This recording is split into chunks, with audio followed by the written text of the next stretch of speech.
this rainy afternoon. Wow, it's a bit weird to see so many smiling faces in a corporate governance event, but my name is Konstantinos YAZITZOGLOU, and on behalf of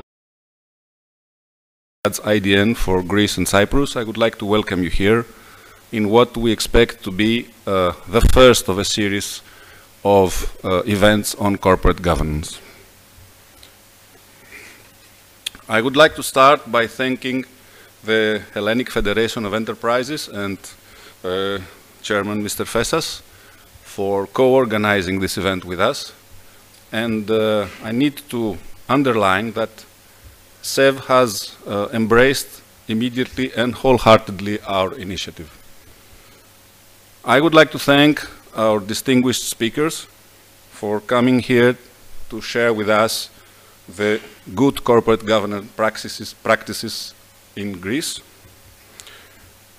I would also like to thank my colleagues in IDN Greece and Cyprus, Kleopatra Kiti and Christos Rados, for working very hard to co-organize this event, and of course the Alumni Association of Greece and the President, Mr. Koutentakis. And last but not least, I would like to thank our keynote speaker, Professor Ludo van der Heyden, for taking the time to come from the other side of Europe. He was yesterday somewhere in Stockholm to give us some insight on the latest academic research in corporate governance.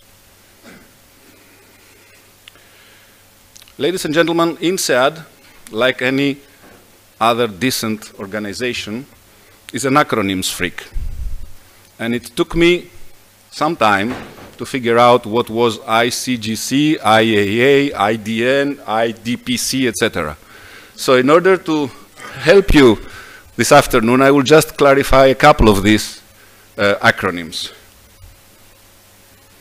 The first one is ICGC. It's the INSEAD Corporate Governance Center. It's one of the centers of excellence of INSEAD, which are dedicated to thematic academic research. And the ICGC is dedicated to promoting performance and with accountability, as Professor van der Heyden said. The second acronym is IDN, is INSEAD Directors Network. It's a global club of INSEAD alumni who happen also to be certified INSEAD directors. And the aim of this club, apart from networking, is also to share insights and experiences on international board topics.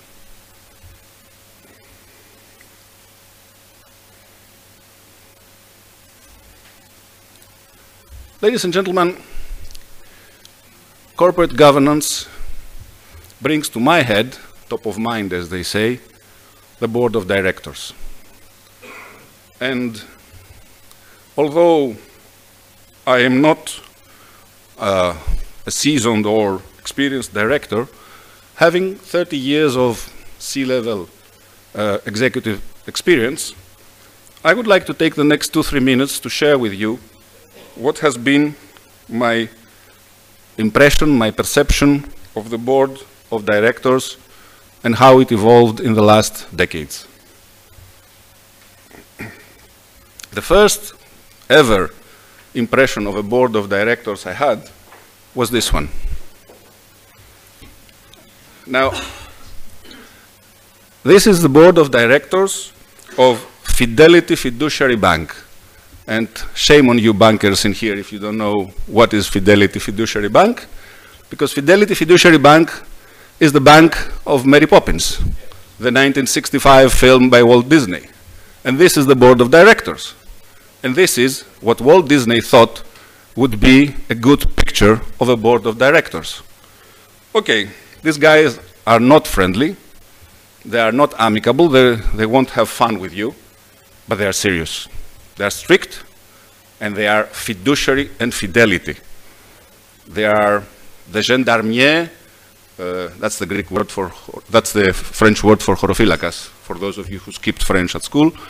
They are the gendarmiers who guard the fortune of the company. And it evolved, the board evolved in my head, and later on, as the years went by, I saw other images of boards like this one. It's blurry on purpose. And these were the more modern, late 90s gendarmes, the guys who would protect the fortune of the shareholders of various companies, among which one was called Enron. And then one morning we woke up and we found that something was wrong with Enron. And the gendarmes of Enron started looking like that. And because one is never enough, we had our WorldCom.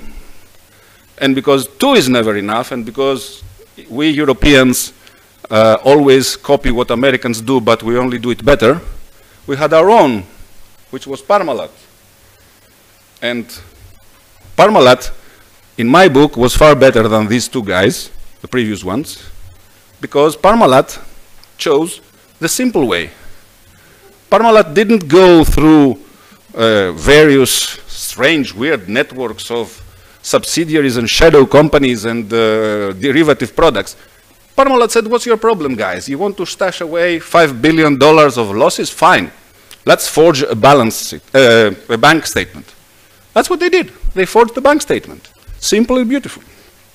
So, you know, the legislators got panicked and started legislating, and the regulators got panicked and started regulating, and we ended up with a lot of legislation and regulation, and we started feeling more relaxed, and we said, okay, it's not going to be that bad in the future.